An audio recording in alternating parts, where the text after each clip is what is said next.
How you doing, ladies and gentlemen? Chief Master Instructor Kenny Smith, Total Force Training Group. We're going to talk about today what makes a true combative pistol. All right? I didn't say a combat pistol. I didn't say a fighting pistol. Our definition of a combative pistol is the one that is your primary carry gun.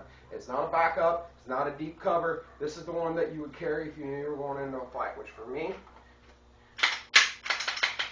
just so happens to be a Glock 17. Okay? The caliber should be at least 9mm. Okay? You'll find out why I don't cover revolvers as a primary combative pistol in a minute. Now, understand, our idea of a combative pistol is not legal in all areas. Okay? If you have a high-cap magazine ban, our idea of a combative pistol is illegal, so just as you go. Okay? Basically, we've got a high-capacity, double-action, single-action, or striker-fired pistol that does not require the use of a manual safety. I didn't say it doesn't have manual safety. I said it doesn't require the use of a manual safety. Okay? It's like that. You know, I love Browning high powers. I love Browning high powers, but they have to be carried cocked and locked or chamber empty to be truly safe to carry. Okay? Unfortunately, they don't meet the grade because of that. Magazine capacity should be at least 12 rounds. Flush fit. Flush fit. Okay? That means if I have to put a longer magazine or a +2 base plate or whatever, that's not good enough. Okay? This is our definition. Yours may vary. You should have good quality sighting system on there. Okay? That can be, you know, excess sights. You know, it should be night sights. You should have night sights. Fiber optics are great if you're shooting at paper. All right? If you're shooting at bad guys, that's when that light pipe will decide to break out. Anybody that says you don't need gun sights in a night fight because you can't see your sights means you can't see your target has never been in a friggin' gunfight at night. Okay? That comes down. When I come up, I see my target. All I have to know is it's trying to kill me. I don't have to be able to tell the police, oh, that's Johnny from up the road. No. All I have to see is it's got something and it's trying to kill me with it. Now, shit, I can't see my sights. All right, what's more negligent, shooting at a dark target on a dark night when you know that dark target's trying to kill you, or not knowing where your gun is oriented?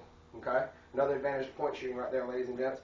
But the Trijicon RMR, when it's milled into the slide and the iron sights are in the right place, that will be your rear iron sight back here where it's supposed to be and your front sight up here. Not some stupid line milled into the back of the RMR. Okay, not that, and certainly not iron sight in front of the sight. That's not, when you use your carbine, you see front sight, red dot, rear sight, going from front to back, or rear sight, red dot, front sight. Use the same thing, so you're using the same training. Okay? Why do you need iron sights? Because how long have we practiced picking up that front sight? Okay, I've been picking up front sights for years, because I started carrying well before I was legal to. All right, I have no problem admitting that. All right. You can have a laser, but it should not be your primary sighting system. And there's only one name I trust in lasers, and that's Crimson Trace. All right? You can have a weapon mounted light, but it's not required, but your weapon should be capable of accepting one. Okay? You shouldn't have any extraneous safety features on there. Okay? I don't mind the trigger safety, but a grip safety, if you have a grip safety, there's a reason the old gunfighters used to pin them down and wrap them with rubber bands. All right? I don't like grip safeties. That doesn't mean that just because you don't use what we call a combative pistol, it doesn't mean it doesn't work for you. That just means it doesn't work for us. Okay? So use what you want. I'm not bashing any system. All right? You just heard me bash a gun I love in the Browning high power. So there goes. Who makes good pistols? Because it should be utterly reliable. If you can't shoot 3,000 rounds out of that gun without cleaning it, it is not suited for combat. Period. Okay? The only pistols I know right now that'll do that are Glock 6 Sauer, Beretta 92, and some of the HKs. Okay? Now, if there are others, I could very easily have missed some. Those are the only ones that I know people who have personally shot thousands of rounds through their pistol, you know, in a weekend without cleaning it, abused it, and just regardless of the condition. Okay? Mud, sand, blood, guts, brain matter, whatever. It shouldn't matter. If it's on the gun, it should run. Okay? It shouldn't be ammo finicky. It shouldn't be magazine finicky. That rules out 1911s right there. All right? Ken Hackathorn, who is one of the biggest proponents of the 1911 pistol you'll ever meet, said straight up that it's the king of feedway stoppages. And I read in one of the first Surefire Combat Tactics magazines in the early 2000s. It's like, it was 2006 rather, because I went down to the beach with my family. I remember that trip very, very, very well. I was reading that magazine on the way down there. Ken Hackathorn said, if you treat your guns like you treat your lawnmower, buy a Glock. Okay? And I'll go on ahead to say, a SIG will be fine. A Beretta 92 will be fine. I don't like the Berettas in 40. They don't work as well as their 9mm counterparts. Matter of fact, I've gotten away from the 40 caliber cartridge because I'd rather have a 9mm. I get more bullets, less recoil, things like that.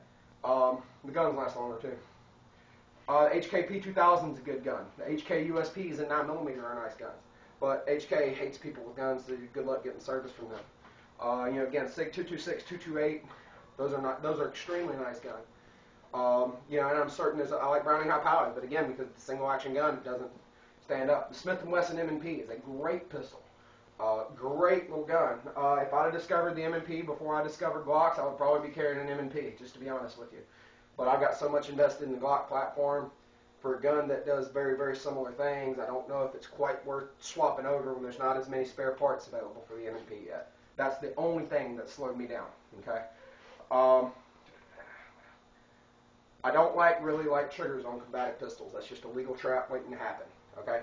I'm a big fan of double action only and striker fired pistols. Why? Because most police departments carrying revolvers went to double action only, especially major metros, because people would say things like, well, he thumb cocked the hammer, and that caused a negligent discharge or an accidental discharge, because body alarm response or whatever. If I cannot thumb cock that hammer, that's a legal loophole that I've just closed any lawyer from prosecuting me on. A combative pistol should never be shot with hand loads or reloads.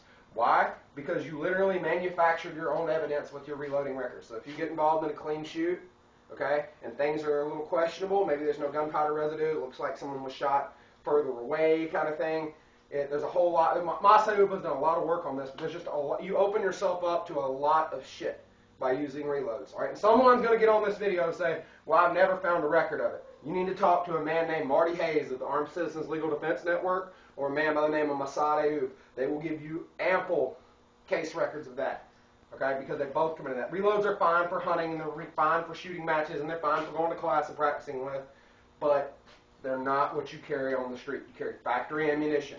2 reasons. Number one, how many people have you shot with your reloads? You don't know how well they perform on the street then. I don't give a damn what the gelatin says, because I know of several bullets that, it works great in the gelatin, this is just what you need, and all of a sudden it gets on the street. It don't work worth a damn. Okay, that's happened several times in the past. The rounds I use all have a long track history of planting bad guys. The round I'm carrying right now is the Federal 9B PLE, 115 grain plus P plus, jacket hollow point, 1300 feet per second. It's been being used since the late 60s, early 70s, and it has planted more than its share of bad guys. Great bullet, but it's a plus P plus, so some people won't want to use it. You don't shoot that all the time either. But I like that round. It's got a proven track history, and because it's been used by many, many, many, many law enforcement agencies over the years, it shows that it performs. The track record that it was chosen based on performance of that, I have to shoot the bad guy less because he quits trying to hurt me faster, if that makes sense. Also, it doesn't have a record of over-penetrating and things like that. But you can follow the case history. So your combative pistol, okay, in my eyes, this is my arrogant one-side opinion, should be a double action only, DASA, or striker-fired handgun that is not required to have a manual safety engaged to be safe, with quality sighting systems that can be night sights, Trijicon RMR, laser, or a combination of the 3. You should have iron sights. You can have a red dot. You can have a laser. You can add both. You should be capable of mounting a weapon length, but it's not required. Okay? Again, 9mm higher, double action, single action, or striker fired. Okay, I'm just kind of going over these again as we go. Magazine capacity should be at least 12 rounds, and it should be absolutely, utterly reliable, because this isn't a gun you take to a shooting match. This is a gun you save your ass with. All right? That's just a touch, okay? Well, I'm going ahead and add. It should be loaded with reputable, high-quality ammunition when you go on the street. That should have a track record of planting people. Not because you're out trying to kill people, but because you're trying to protect the bystanders. In the event you have to shoot, you want to fire as few bullets as possible with as few chances of it over-penetrating, okay? Anybody that wants some information on some of those loads, look us up on Facebook, send us an email. Contact us on our website, totalforcetraining.weebly.com, and I'll put a link to that in here. Hopefully I'll see y'all in class. We're having one March 30th, 2013. It'll be our first class out behind headquarters. Hopefully I'll see everybody. What we're covering in that is basic combatives and third-party security. More information, check the website. Or hit us up on Facebook, Google+, or shoot us an email, totalforcecombat@gmail.com. totalforcecombat@gmail.com. If you have any questions, feel free to get in touch with us. Stay in the fight.